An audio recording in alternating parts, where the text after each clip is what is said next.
I'm here today with your quick tip for preschool, all about helping your child or the child you're caring for practice their letter recognition skills.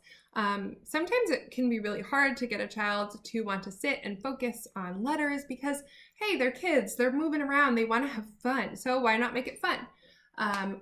This is a really easy way to make your letter learning fun in your house, and it requires very few materials.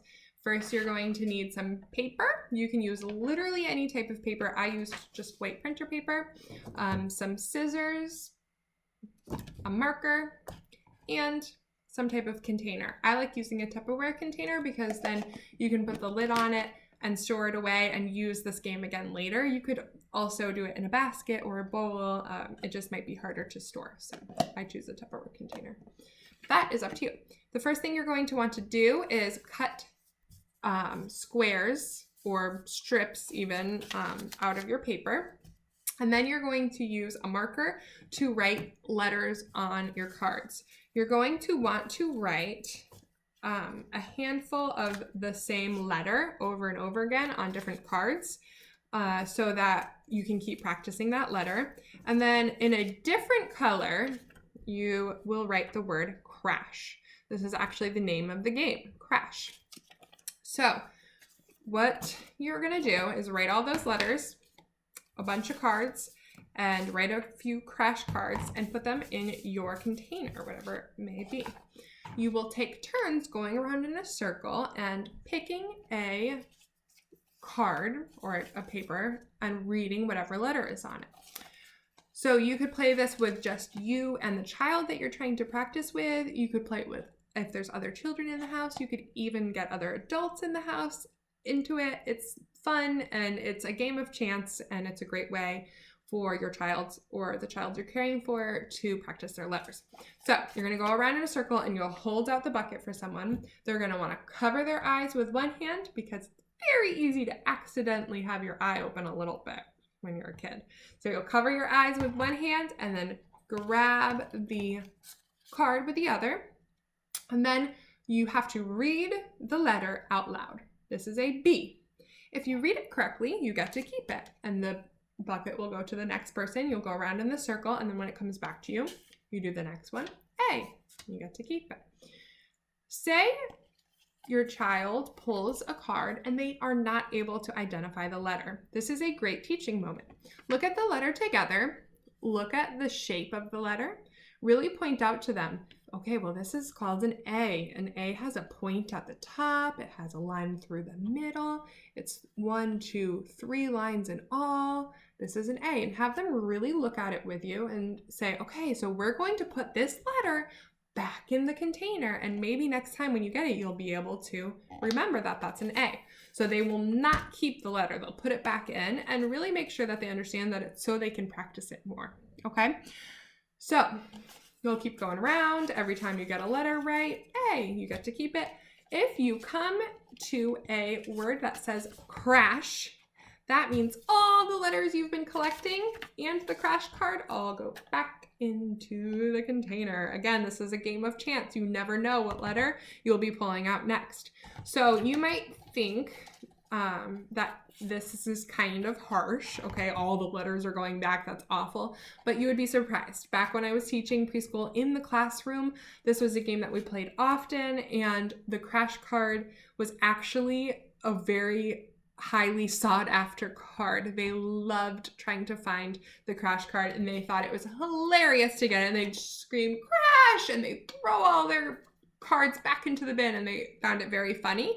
So most of the time, most children, from my experience, find this to be kind of a funny thing. If your child has a really hard time with that, maybe make the consequence a little bit lighter so that this is still a fun game, because ultimately we're practicing our letters, but we want this to be fun so that they want to do it. So that is just a side note about the crash.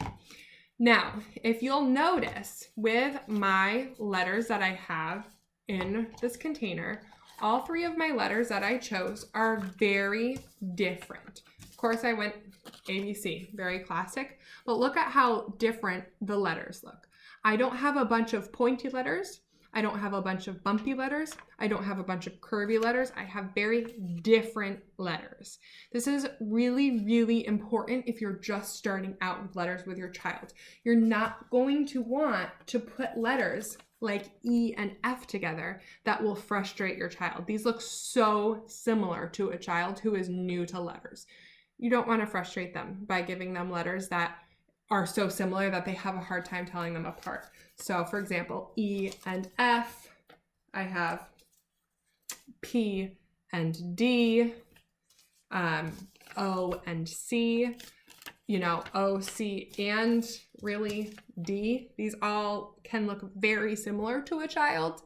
So if your child is just starting out with letters, make sure that you're only putting a few letters in at a time and make sure that they're looking very different.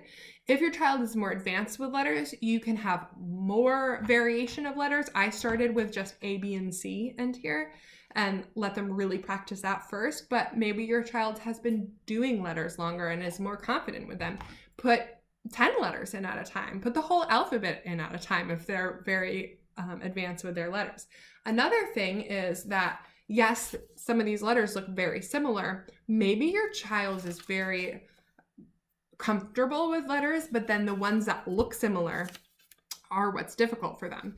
If that's the case, maybe it would be a good idea to put a whole bunch of E's and a whole bunch of F's with maybe an easier letter that looks different, B, and put all of those in the crash container. That way they're getting a lot of repetition and a lot of practice on those letters that might be tricky for them. So there's two ways to approach this. Either keep it super basic for a new learner or make it more difficult by adding in those similar looking letters, especially if that's something that they are struggling with. I would also recommend to keep it with capital or lowercase letters, like all capital letters or all lowercase letters. And then as they get more confident with their letters, you can start mixing and matching them and just putting a whole bunch of different letters and their different formats in there. That way you're not tricking your child, because ultimately we want this to be a fun game so that they can practice. All right, so best part of keeping it in a Tupperware container, you can close it, put it away, and come back to it another time. So I hope you enjoyed this quick tip for preschool. Get practicing because kindergarten's just around the corner. All right, have fun, guys.